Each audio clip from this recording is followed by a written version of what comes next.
Alright, welcome back to Nick Lenz's Comic Corner Classic Less Known Classics. This is episode number 23, 24, and Doubleshot number 22. I think it's like 18.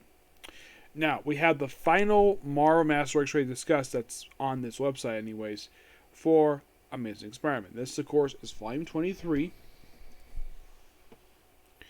This collects issues 38 to 51 of the series, the 17th annual, and Spectacular Spider-Man 85.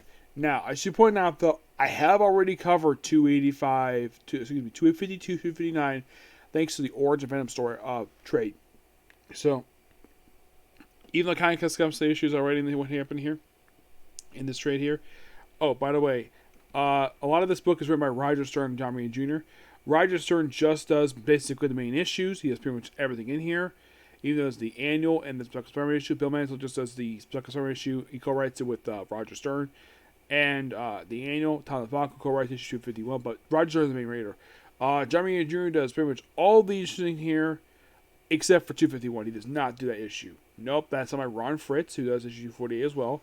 17's annual is done by Ed Flanagan, and Al Milgram does the Spectacular issue. Now, this book covers a time period of March 1983 and concludes in April of 1984. 238 is basically the debut of the Hobgoblin.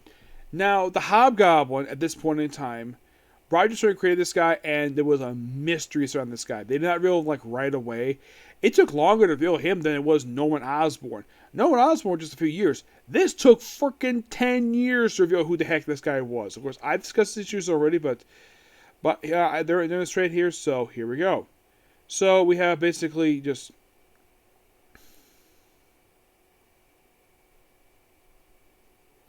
Peter being mad over his aunt and her boyfriend being nearly killed by some guy.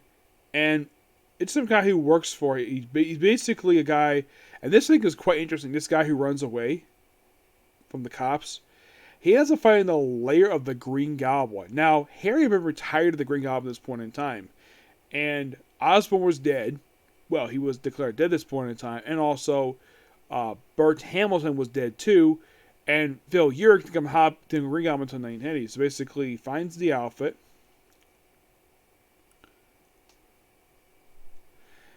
And they slunk the door, and of course, you have Robin giving him a check. We have this mysterious cloak guy who's here, and of course, they find this stuff, like, ooh, find all the materials. Oh, by the way, this guy, he's killed by the end of the issue. Yeah, he's killed by the mysterious benefactor, who's the guy under the mask. He's given this van. This guy named George.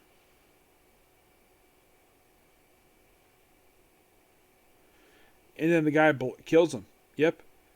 Those punk come out. Who the heck is this guy? Well, he puts the outfit, and this is basically Hobgoblin's debut. Now, we don't know who he is. And then, of course, basically for next issue, you have to take on Spider-Man. Harry's in here too, and of course, we basically have, well, Madam Web, who's here too. This is the first time she's appeared since the Juggernaut story arc. Yeah, but not that very long. I'd say about a couple years. So, yeah, there's also this woman who appears in these issues who apparently is attracted to Peter Parker, despite the fact he has no interest in her at all.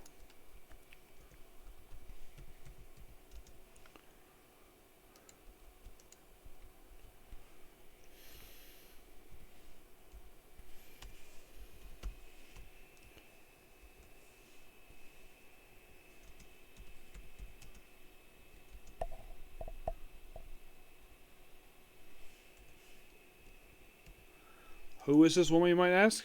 Well, her name is Amy Powell. That is her name.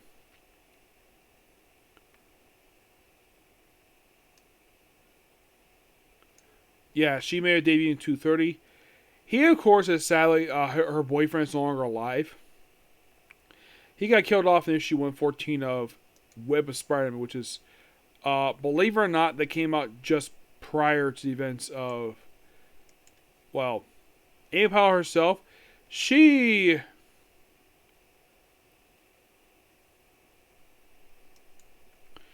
She wasn't around very long. Not really. I mean, after, like, she's here. She came back here at the last appearing in 234. She did to 243. And then she's absent. Yes, at the 243, which, of course, she's written out the series. She has not returned until 1994. Yes, 1984, which is basically about 10 years later. Yeah, she's not returned for 10 years. Why did she not return for 10 years? Oh, they basically want to retire the character. Then basically her last appearance was when her, just not long after her boyfriend got killed by Facade.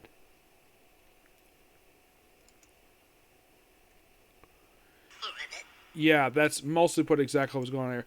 And this is prior to the events of the Clone Saga when these issues happened. Yeah. So basically she was brought back, and then of course basically that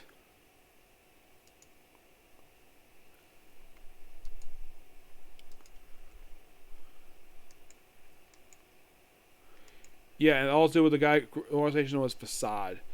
Yep. And of course, one issue, she's attracted to Peter, and of course she starts kissing him, and well, then of course basically Peter takes a shower.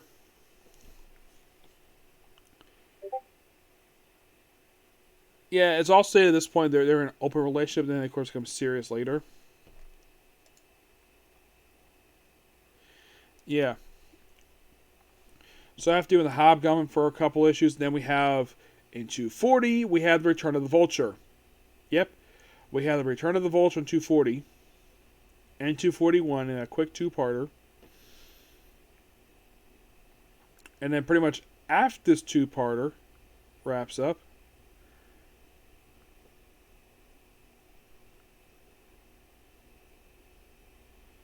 and then you have Spider-Man versus basically we have the return of the Terrible Thinker and the Toy. And you're thinking, really? Yeah, really. Well, actually, not yet, anyways. Basically, but if I had someone called the Mad Tinkerer, yes, a Fantastic Four villain, and battles a frickin' robot. Mad Tinkerer himself last appeared, well, let's see. I have to click on it because sometimes, basically, for some reason, because the Flash picks up and modern day stuff. By the way, he's still very much around, despite the fact he's a bad guy. Yeah, but he has made a lot of appearances over the years, but he's still around. Gotta praise him for that, he's still around. He previously appeared in the issue of ROM. Yeah. Next time he appeared was in Marvel Fanfare number 14. I take him on there. Then we have a group, takes on a group called Liberation Army, which of course is only here for one issue. And then 244, we have the first appearance of somebody named Lefty Donovan. And you're thinking, who the heck is Lefty Donovan? This is a guy who was the first of the many, many Hobgoblin imposters. He was hired to pose as Hobgoblin for an issue, and he got killed off for the next issue. Yep. Yeah, he's only here just for a couple issues, and he died. No, seriously, he just died. And then basically you have a dream sequence of basically, we also have Black Cat appear in 246. She's here in this issue. She's in the hospital. That was mostly what was going on in Spectral Spider when she basically got tangled up in a war between Dr. Octopus and Hammerhead. Yeah, she got injured because of basically it's 246 is basically a Jameson dream issue. Actually, like a dream for Peter. Then 247, he fights Thunderball of the Wrecking Crew. And of course, we also have a guy called Nose Norton. This was a character who had not really appeared very much at all. This was his last appearance in comics. He never appeared again after this one. Don't know what happened to him. He just retired. He was basically an informant.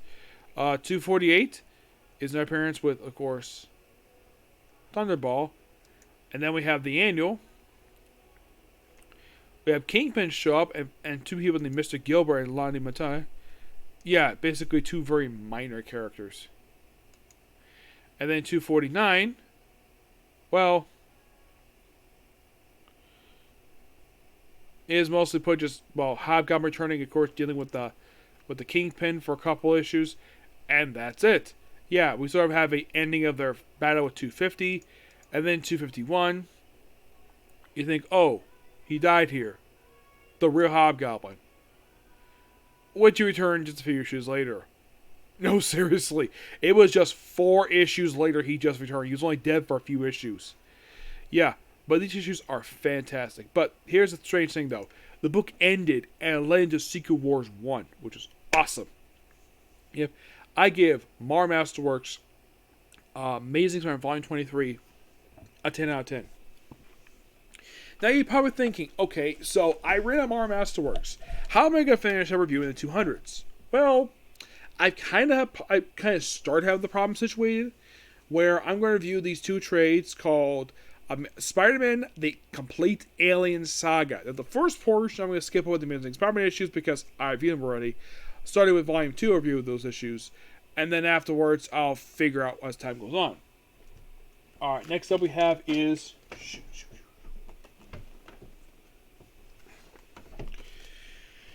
we have X-Men Epic Collection, Volume 19, Mutant Genesis. Yep, this is the next thing to discuss here. And this book collects material. This is material, basically text X-Men 15, along with King X-Men 270 to 280, X-Factor 260 to 70, the first 3 issues, X-Men Volume 2, material for New Mutant 7, and X-Factor number 6. Basically, in the case of the A number 7, it's just basically part of the Kings of Pain storyline, and 15 is pretty much the same way, and A number 6. As for the X Factor issues, well, mostly put, basically 65 to 68 is the beginning and the end of the original run for X Factor. Yep, because that's how the book is structured. It's like right after you get through the Kings of Pain stuff, it's like 2 annuals, and bam, we're on the X-Force. And we're on X-Force for about a handful of issues. There's also a story here called Wolverine the Enemy. It's a backup story in here. Yeah, after the... now, the X-Factor annual, here's a fun fact for you. This was the last annual of this particular series that featured the original X-Factor. Because, basically, well, stuff related to issue 71, basically, is the reason why for that. And of course, you have Freedom Force. I think Freedom Force basically rid of here. So, in the case of 65 to 68, it's a 4-parter that pretty much in a way is beginning the end of this era for it's a prelude to the end of the original X Factor and basically a start of a brand new era for X-Men that will last for over 10 years. Yes. Mostly put in these issues, we have basically the original X Factor just doing normal stuff here. And there's also stuff with Apocalypse. This, the whole Apocalypse and Scott's son, Nathan. This would indirectly help set up Cable. Yep. So, yeah, we also have the Humans guest star here too, because they're basically invited to help out. So, in these issues, Apocalypse basically infects Cable with a virus, and he's in the future. And he's not seen again for quite a while. Yep. And then right after this wraps up here, and then we have the start of the Muir Island Saga. The Muir Island Saga was a crossover between Kenny X-Men and X-Factor that pretty much in a way was the end of Chris Claremont. The whole point of this saga was that it was the end of... This was the last major story arc he did for a while for Kenny X-Men for over a decade, because Chris Claremont left the book right after this story arc wrapped up. Basically, he did move on to X-Men Volume 2, which is those 3 issues, and then he left for quite a while, and he would have returned again until, I think it was in Kenny X-Men...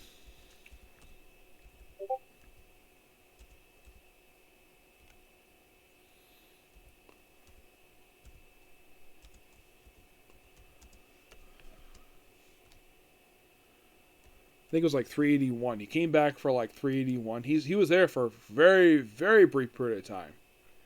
Yeah, he's back for a handful of issues, and then he's gone. Yeah, he's here because of the Revolution stuff, which of course he worked on the main X-Men series. And he came back for X-100, which he wrote that too. 99 was not written by him. It was done by Alan Davis, Terry Kavanaugh. He's only here just for a handful of issues. He's here to issue like 106. Yeah, because after that he leaves. No, seriously, he leaves because basically for next issue, actually he does return. He does also do X-107. Let's see. He does. This is before the whole Dreams End stuff, which basically just kind of in the way. Now I've already discussed that already, but yeah, it's a very brief return for him, and he's not here very long. No, he isn't. It was mostly start a very brief return for him that lasted for about 6 months, and he left. Mirror Island Saga is simply put, basically the X-Men are, well, Xavier returns to the roster, first time in quite a while.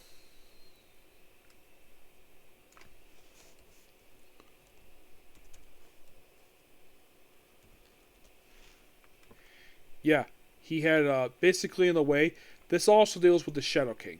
Yep, the main villain is the Shadow King, and we deal with,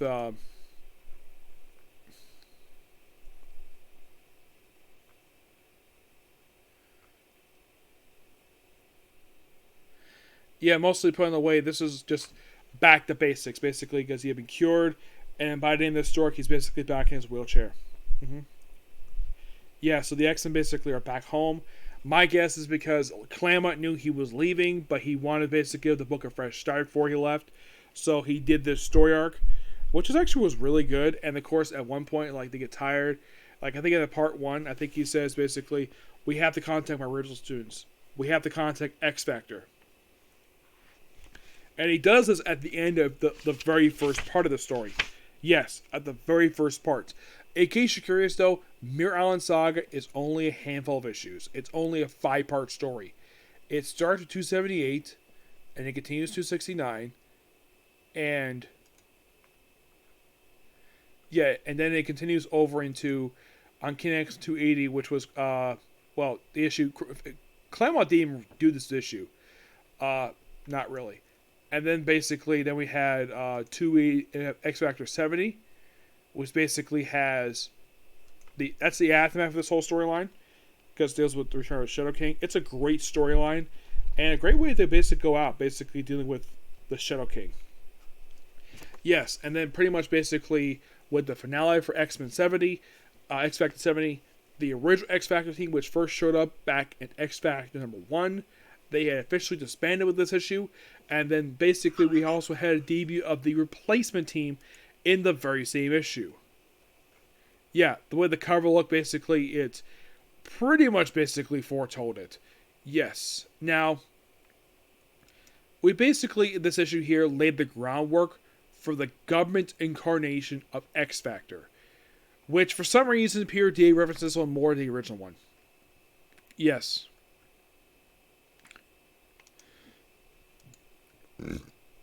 Excuse me. Yeah, so also, the Mirror Island X, which existed as sort of a replacement for the main X team, which were disbanded at this point in time. So, thanks to the story arc here, they basically got rid of that. Yeah, and also, I think maybe the book wasn't doing too well at this point in time. So, Claremont probably felt as though he was running out of steam and he needed to leave. And then pretty much he left with this. And of course, the final issue wasn't done by him. 280 wasn't done by him, it was done by Fabian Caesar. Yep. That's the only issue he does not write in this whole entire storyline. We also have writing here done by Jim Lee, Walt Pacheco, Peter David, Lynn Kometsky. That's basically your writers. Your artists are Kirk Jevlin, Tom Rooney, Terry Shoemaker. The same guy did the writing artwork. Andy Kubert, Jim Lee, of course, did the artwork too. Paul Smith, Jerry Decor, Ernie Stinner, and Steve Butler. Yes. Mm-hmm. Yep. And basically, in case you're curious though, who did X Factor 70? That was Peter David. He pretty much did the issue because it was kind of in the way the prelude to his very run. The cover is by Mike Mignola. Now, basically, with the relaunch, with X-Men Volume 2, which is basically a book that Claremont started. And here's the strange thing, though. With the very next volume of this Epic Collection, it also collects issues from X-Men Volume 2. Yeah, basically, because of X-Men books, collect both of them in here. This book only contained the first 3 issues because those are the only 3 issues that he worked on for quite a while. Like, he would lead this book too after only 3 issues. That book he just started, and he left and would come back to the book into issue 100. So basically, he would wait until like 97 issues later. In the case of 3 issues, mostly put, basically, we have debut of the Jim Lee costumes, which a lot of people love these costumes. As a matter of fact, Cyclops actually recently went back to this costume. Fairly recently, thanks to the events of Hellfire Gala. Yes. And of course, basically, let's see if I can find the page here. X number 1 was also known for a few different things. Number 1 basically was known for this 4-part cover, which here's the complete thing for this one. Now, Cyclops, Storm, pretty much every hit on the cover except for Wolverine got a brand new costume. Wolverine not got his costume until a couple issues later. It's mostly with them versus Magneto. So it's a minor rehashing of issue 1 of X-Men. And mostly with Astrid M, which is basically this book's debut. Lynn Carr himself did a review of this issue. And apparently this issue sold like hotcakes. This was a high-selling issue. Issue number 2. Here's a fun fact for issue number 2. Did you know I actually did own this issue? Yes, I did. I actually own this issue. Mostly put in issue 2 is mostly the X-Men briefly joined with Magneto. Just for a very, very brief period of time. Don't worry, they're back with the X-Men. They're back with X-Factor. Nick Fury's of S.H.I.E.L.D. is here too. Now, issue 3. Issue 3 is, I think it's the debut of this character here. Yeah, here we go. Issue 3, which is after this Jim Lee issue. Was issue 3 or 4 is debut of this character? Let's see.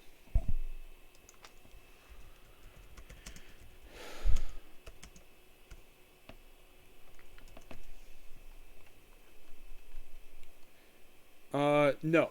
It's a very next issue. We did get a few members of the Acolytes get killed off in this issue. Now, the X-Men split into 2 teams, so 14 X once again. The blue team is comprised of Cyclops, Rogue, Gambit, Wolverine, Beast, and Psylocke. The gold team is comprised of Storm, Archangel, Jean Grey, Colossus, and Iceman. It is issue 4, the debut of Omega Red. Who actually has been killed off a couple times over the years. Yeah, then he was brought back.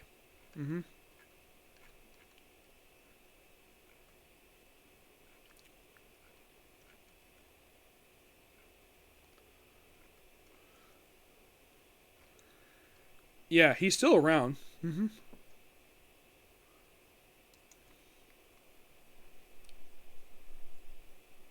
Oh, he was around anyways.